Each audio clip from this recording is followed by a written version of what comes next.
กราบหนึ่งกราบสองกราบสามโยโสปะกวาอะระหังสัมมาสัมพุทโธสวากขาโตเยนะภะคะวะตาธัมโมสุปฏิปันโนยัสสะภะคะวะโตสาวกสังโฆธัมมังยังภะคะวันตังสัทธัมมังสัสสังฆังเอเมหิสการเรหิยะทาระหังอโรปิเตยะปิปวัจจยามะสาธุโนพันเตภะคะวาสุจิราปริเนพุตโตเปปัจจิมาจนตานุกัมปมานัสสะเอเมสการยทุกขตาปันนาการะปุเตปฏิคันหาโตอัมหากังเทคารตังอิตายาสุขายาอะระหังสัมมาสัมพุทโธภะคะวาพุทธังภะคะวันตังอภิวาเทมิกราบสวากขาโตภะคะวะตาธัมโมธัมมังนัมสสามิกราบสุปฏิปันโนภะคะวะโตสาวกสังโฆสังฆังนะมาเมกราบนะโมตัสสะภะคะวะโตอะระหะโตสัมมาสัมพุทธัสสะนะโมตัสสะภะคะวะโตอะระหะโตสัมมาสัมพุทธัสสะนะโมตัสสะภะคะวะโตอะระหะโตสัมมาสัมพุทธัสสะตังโคปนะภะคะวันตังเอวังการยาโนกิติสัทโธอภุคโตเอติปิโสภะคะวาอะระหังสัมมาสัมพุทโธเวชาจารณะสัมปันโนสุขโตอะโรกาวิโทอานุตตโรปุริสธรรมสารติสัตตาเทวมโนสานังพุทโธภะคะวะเตกราบสวากขาโต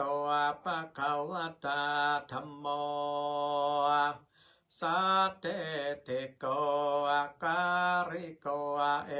หิปัสสิโกโอ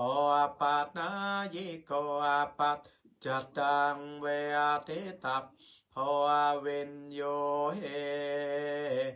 เตกราบสุปฏิปันโนภะคะวะโตสาวกสังโฆโอจุปฏิปันโนภะคะวะโตสาวกสังโฆยายาปฏิปันโนภะคะวะโต สาวกสังโฆสัพเพจิปฏิปันโนภะคะวะโตสาวกสังโฆยะติตังจัตตาริปุริสายุกะเนอัตถปุริสปุคาราเอสะปะคะวะโตสาวกสังโฆอาหุนายโยอาปาหุนายโยอาทักขินายโยอาอัญจาริยาการณิโยอาโนตารังปุญญาเขตังโลกัสสาเตกร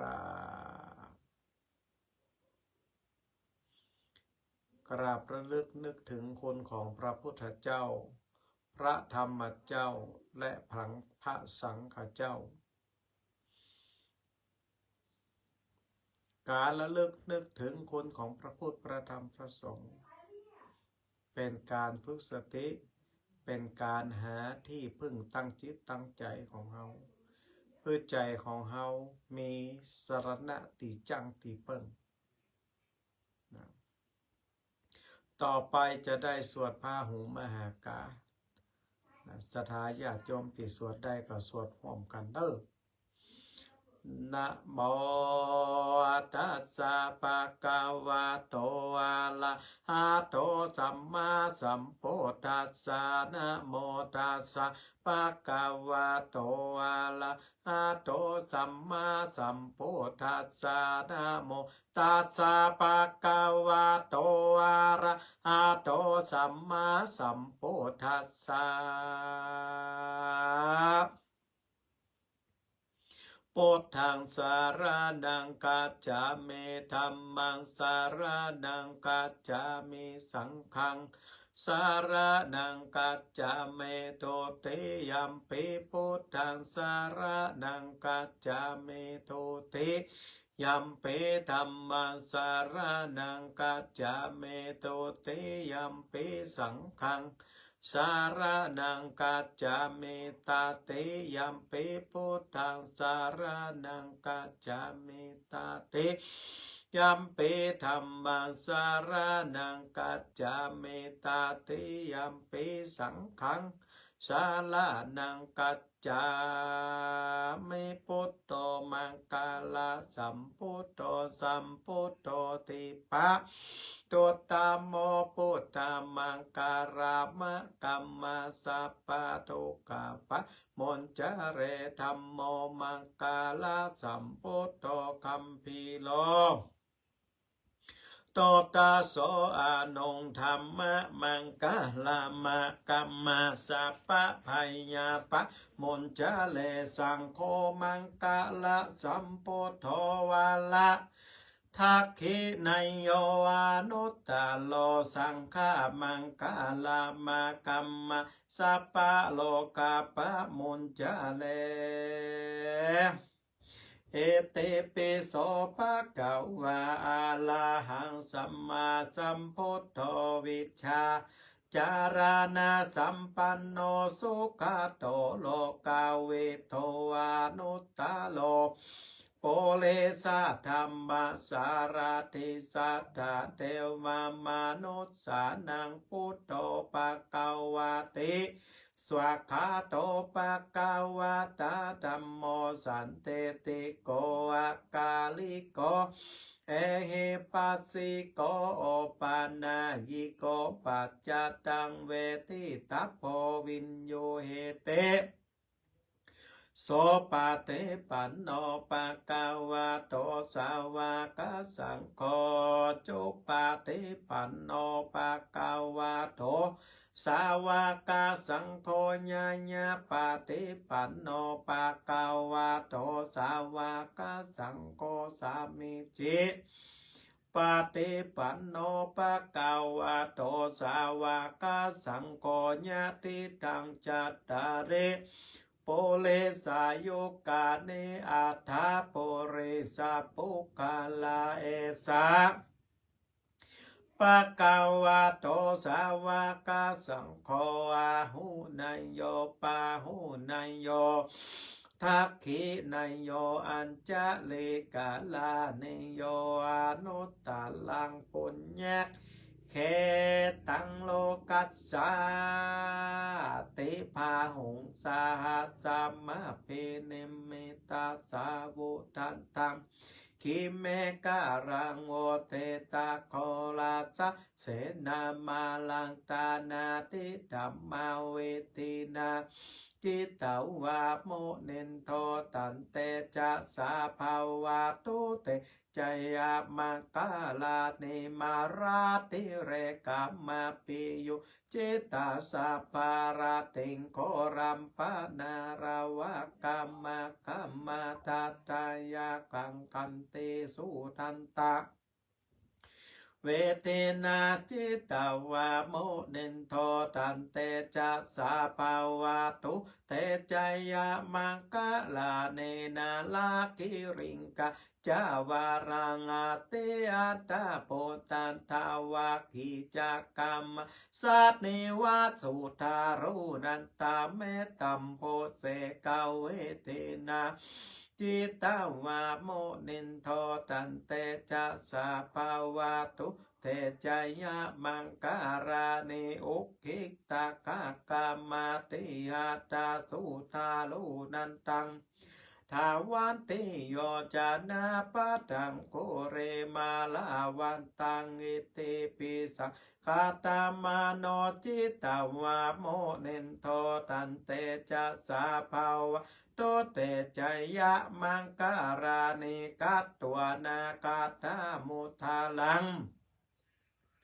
เอวาคาเปนิยาตินจายาโตทาวาจานะจายากายามาเจสันเตนะโสมาเวเทนาจิตาวาโมนินโทตันเตจะสาภาวะโตเตจายามากาลานิสัจจังวิหายามาติสัจจกาวาตาเกตุงวาตาปิโรปิตามานังอาติอันตาโปตาปัญญาปะเตปัจจาริโตจิตตาวาโมนินโทตันเตจะสาภาวะตุเตจายามังการาเนนันโทปานันตาปุจจคังวิภูทัง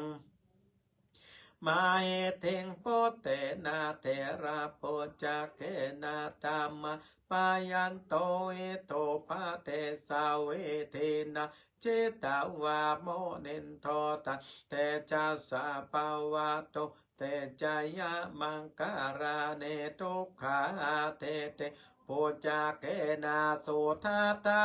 ทังพระมังเวโสติโชเตเมติปากาปิทานังยานากาเตนาเวเทนาจิตตวาโมเดนโทตัเตจะสาภาวะโตเตจยามังการานิเอตาเปโพตาจยามกาลาอาตากาถาโยวาจาโนเทนาทีเนสารเตมาตันเทตัวนาเนกาเวเวทานิโจปัทาวาเนโมขังสุขังอาทิขามายานาโรสปัญโย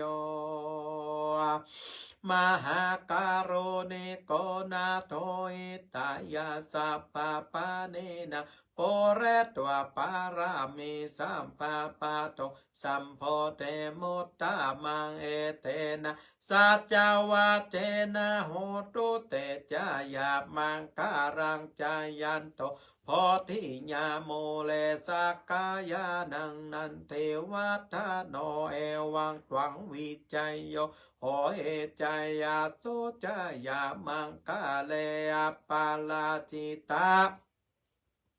ปัลลังเกสิเสปะทาวิโปกาเลอาภิเสเกสัพพะพุทธานังอาคาปะโตปะโมทาเตโสนาคาตังโสมังกาลังโสปะปะตังโสโหติตังโสกาโนโสโม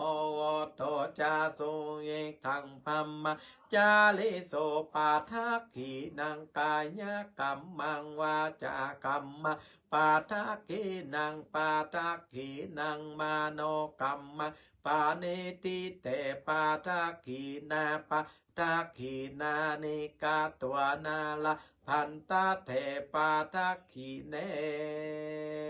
เมตัญจาสัพพะโลกาสามิมานะสัมภาวะเยอปะริมานังโอตังอาโตจาเตริยัญจา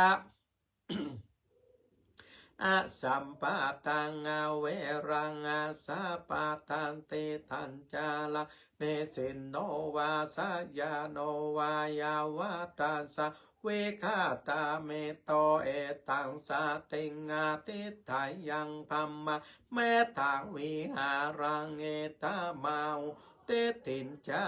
โนปะคัมมาสีลาวาทัสสะเนสัมปันโนกาเมสุเวนยาเกตังนาหิจาตุคาปะสายังโปนาเลติติการานิยาเมตังสุตังภาวะตุสัพพมังกาลราคันตุสัพพเทวตาสัพพพุทธานุภาเวนะสัทธาโสติภาวันตุเตภาวะตุสัพพมังกาลังราคันโตสัพพะเทวตาสัพพะธรรมานุภาเวนะสัทธาโสติภาวันตุเตภาวะตุสัพพะมังกาลังราคันโตสัพพะเทวตาสัพพะสังฆานุภาเวนะ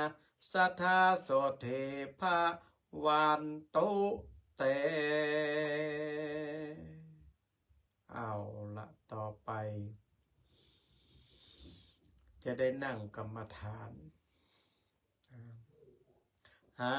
ยใจเข้าพุทหายใจออกโทเป็นพุทธานุสติกรรมฐานหายใจเข้ารู้หายใจออกรู้เป็นพุทธานุสติกรรมฐานศึกษาเรียนรู้ลมหายใจเข้าลมหายใจออกเพื่อที่จะได้ฝึกสติสตินี้สำคัญนะสตินี้จะพาให้เฮาทั้งหลายไปสู่สุคติสติดีก็ไปสู่สุคติบะหมีสติก็ไปสู่ทุกขตินะศรัทธาญาติโยมมีเวลาว่างก็ฝึกไปทำงานก็มีสติกินก็มีสติทำธุรกิจอะไรอย่างต่างๆส่วนตัวประจำวันของเราก็คือมีสตินำธรรมะของพระพุทธเจ้ามาประพฤติปฏิบัติใจอันนี้ก็ขึ้นชื่อว่าได้ประพฤติปฏิบัติธรรมแล้วนะหายใจเข้ารู้หายใจออกรู้พุทโธพุทโธพุทโธพุทโธพุทโธพระพุทธเจ้าเป็นที่พึ่งของเราธัมโมธัมโมธัมโมธัมโมพระธรรมเจ้าเป็นที่พึ่งของเราสังโฆสังโฆสังโฆสังโฆสังโฆพระสงฆ์เป็นที่พึ่งของเราเอาพระพุทธพระธรรมพระสงฆ์เป็นกรรมฐานยึดมั่นอยู่ในจิตใจของเราพุทโธรู้ธัมโมรู้สังโฆรู้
พุทโธรู้ธัมโมรู้สังโฆรู้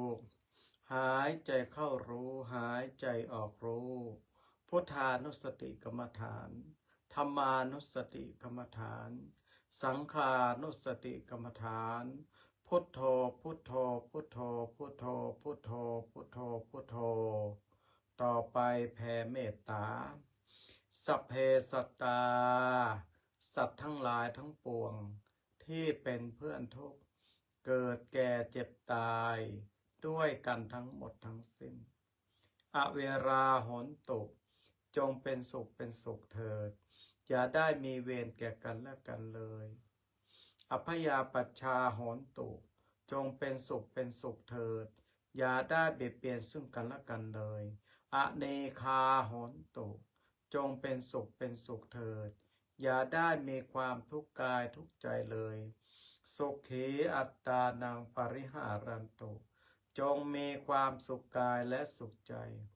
รักษาตนให้พ้นจากทุกภัย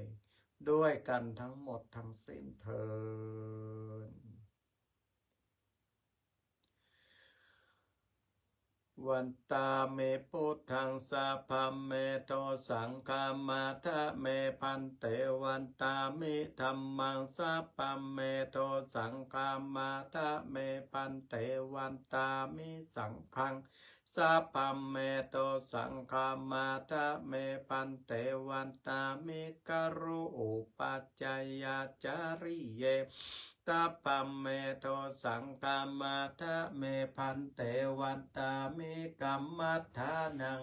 สัพพเมโตสังฆามาทะเมพันเตวันตามิอาลาเม